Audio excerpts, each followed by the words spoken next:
नमस्कार दोस्तों। आज मैं आपको करवा चौथ की कथा सुनाने जा रही हूँ। अगर आपको अच्छी लगे तो लाइक ज़रूर करें। करवा चौथ की कथा बहुत समय पहले की बात है। एक साहूकार के 7 बेटे और उनकी एक बहन करवा थी।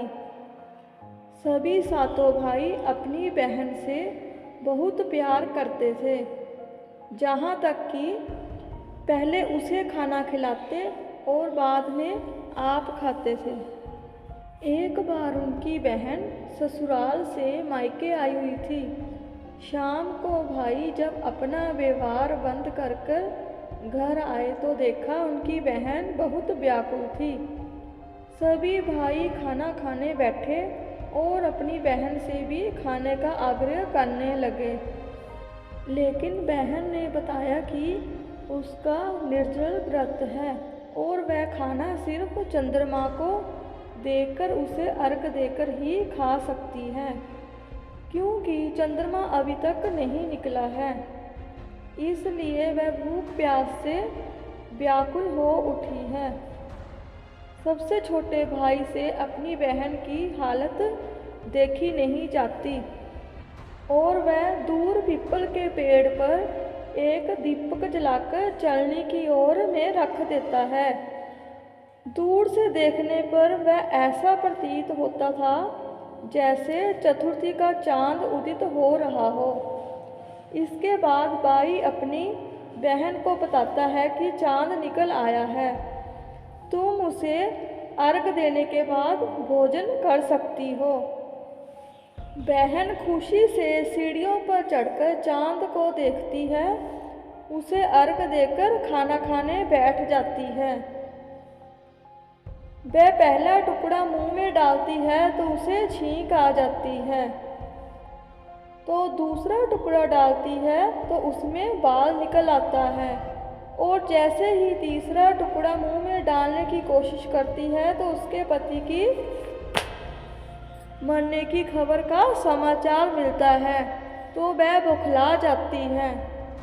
उसकी भाभी उससे सच्चाई अवगत कराती है। उसके साथ ऐसा क्यों हुआ? करवा चौथ व्रत गलत तरीके से टूटने के कारण देवता उससे नाराज हो गए हैं और उन्होंने ऐसा किया है। सच्चाई जानने के बाद करवा निश्चय करती है कि वह अपने पति का अंतिम संस्कार नहीं होने देगी और अपने अस्तित्व से उन्हें पुनर्जीवन दिलाकर रहेगी।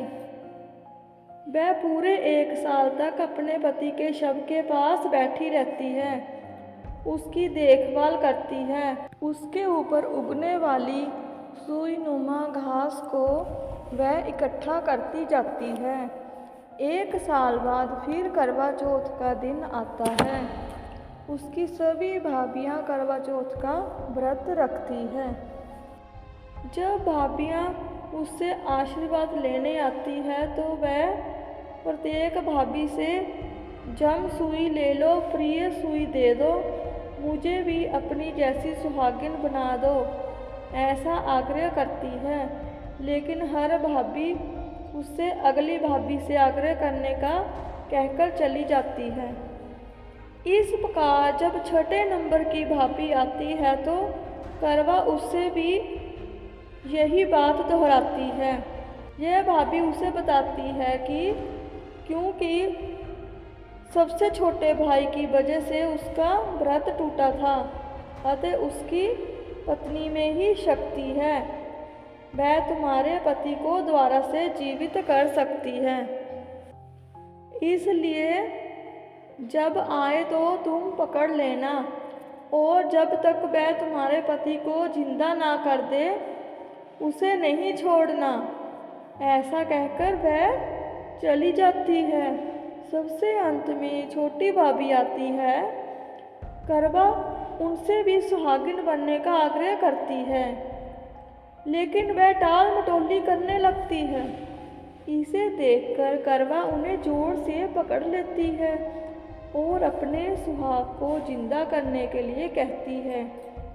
भाभी उनसे छुड़ाने के लिए नोचती है, घसीटती है, लेकिन करवा नहीं छोड़ती।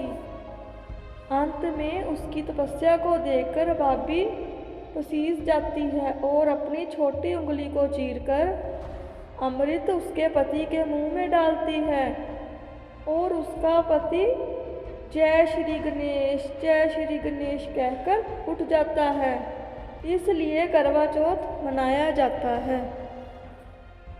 पति की लंबी उम्र के लिए करवा चौथ व्रत मनाया जाता है।